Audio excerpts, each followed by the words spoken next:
Assalamualaikum warahmatullahi wabarakatuh. Jumpa lagi dengan saya di channel yang membahas dunia kuliner dan dunia servisan. Nah, di depan teman-teman ini ada kulkas satu pintu ya. Ini dibawa customer ke sini ya. Katanya kulkasnya tiba-tiba nggak dingin ya. Nah, di sini saya ingin sharing kepada teman-teman ya, bagaimana cara mencari kerusakan kulkas yang tiba-tiba nggak dingin ya. Nah, tahap awal yang harus kita lakukan adalah kita cek dulu ya pengetahuan suhu di dalam kulkas ini ya. Nah, seperti ini. Nah, kita cari tombol pengaturan suhu. Nah, ini kebetulan di posisi 6. Ini berarti posisinya dia tidak terlalu dingin tapi tidak terlalu dia sampai mematikan ya. Ini nggak apa-apa posisinya.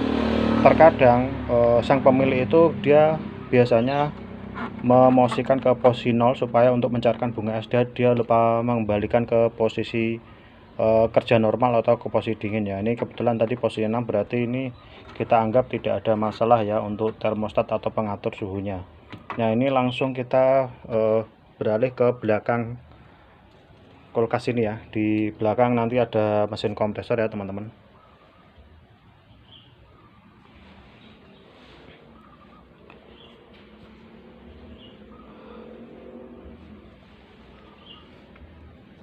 Nah, di sini ini yang di belakang ini ada sebuah tabung hitam bulat ya, itu namanya. Nah, tabung bulat ini namanya mesin kompresor kulkas ya teman-teman ya. Kita langsung cek ke bagian sini ya. Di sini ada yang namanya PTC relay sama overload ya. Nah, nanti kita cek terlebih dahulu ya. Oke, cara membuka penguncinya ini kita pakai obeng man ya, seperti ini. Kita congkel pakai obeng man.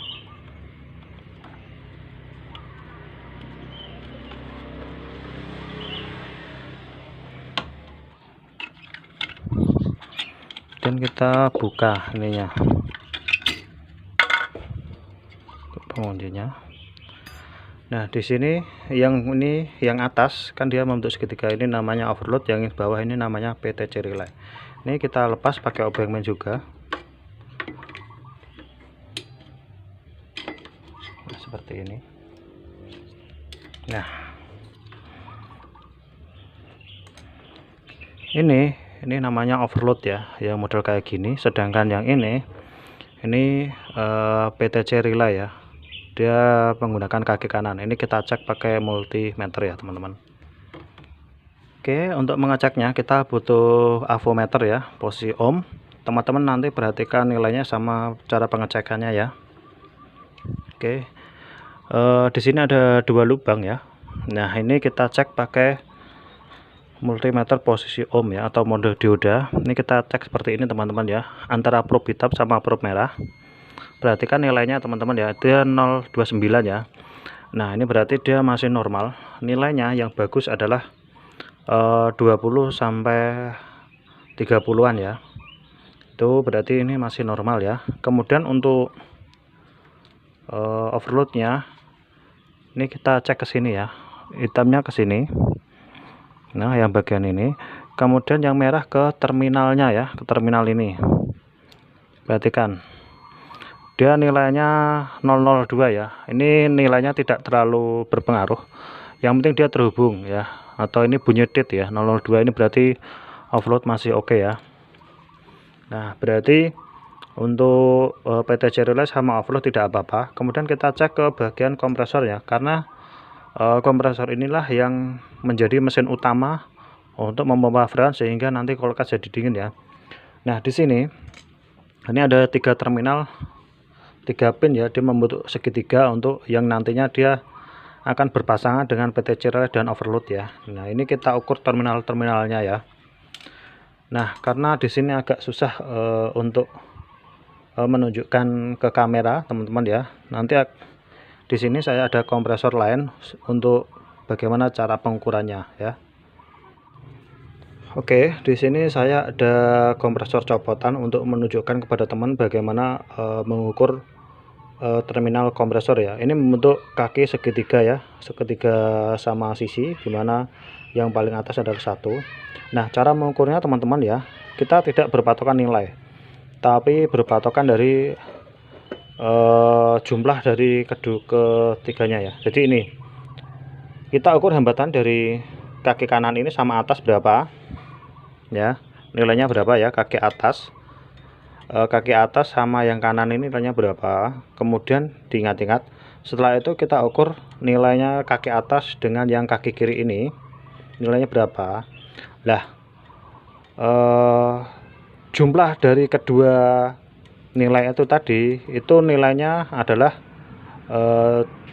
kaki kanan sama kaki kiri. Kaki kanan kaki kiri kalau diukur itu nilainya adalah jumlah hambatan kaki atas dan kaki kanan di plus kaki atas dengan kaki kiri ya. Nah kita ukur ya teman-teman ya.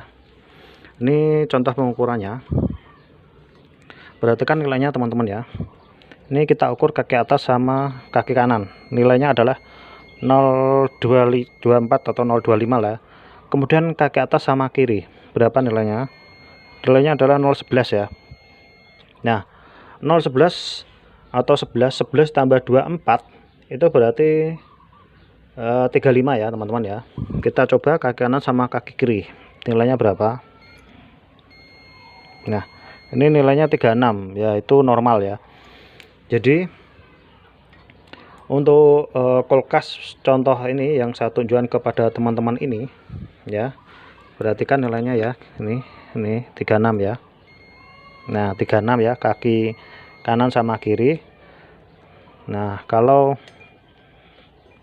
ya, saya ulangi lagi, kaki atas sama kaki kanan nilainya adalah 0,25. Kemudian kaki atas sama kaki kiri ini nilainya 0,11 ya. Nah 25 tambah 11 itu jumlahnya adalah 36. Nah kita ukur kaki kanan sama kaki kiri, nah nilainya 36. Berarti untuk gulungan kompresor ini adalah normal ya teman-teman ya. Kita sekarang ukur ke unit yang akan kita periksa ya teman-teman. Nah kalau teman-teman yang kompresor ini sudah diukur ternyata normal gulungannya, teman-teman pasang kembali PTC sama offloadnya ya. Nah seperti ini ya, ini sudah kita pasang ya. Nah setelah itu teman-teman nyalakan teman-teman. Nah, tapi sebelumnya pipa ini teman-teman potong ya, pipa balik ini potong, kemudian pipa tekan dipotong ya. Nah jadi sepertinya nanti dia bisa kita ambil ya untuk mesinnya. Nah ini kita potong. Nah setelah itu teman-teman kalau masih dalam unit kulkas kan sudah dipasang tapi banyak dipotong, teman-teman colokan saja ke listrik PLN. Nah ini kebetulan saya contohkan yang sudah copotan, ini langsung pakai listrik PLN, kita taruh seperti ini ya, nanti dicolokkan. Kemudian untuk bagian pipa tekan yang sebelah ini kita tutup pakai jari kita atau ibu jari kita tahan sekuat-kuatnya. Kalau misalkan tangan kita nggak kuat dalam menahan tekanan dari kompresi mesin kompresor ini berarti kompresornya normal, dalam artian dia gulunya oke dan dia tidak macet dan dia mampu menciptakan tekanan yang sangat kuat ya. Nah kalau kasusnya seperti itu berarti dia ada kebocoran kondensor atau kebocoran freon sehingga dia tidak mampu menciptakan tekanan yang dibutuhkan oleh freon itu untuk menjadi cairan yang dapat mendinginkan evaporator yang bagian atas ya. Oke, ini kita coba hidupkan, nanti kita tahan pakai ibu jari seperti ini. Kalau ibu jari saya nggak kuat berarti mesinnya normal ya. Tapi lebih lengkapnya itu adalah menggunakan manifold ya. Kalau untuk manifold ada alat ukurnya, itu selama dia masih mampu tekanan di atas 200 PSI itu kategori kompresor masih oke ya. Nah ini kita coba ya seperti ini. Nah ini kita tahan seperti ini. Nah ini tangan saya nggak kuat ini ya, kita tahan sekuat-kuatnya. Nah ini berarti untuk kompresor ini normal ya.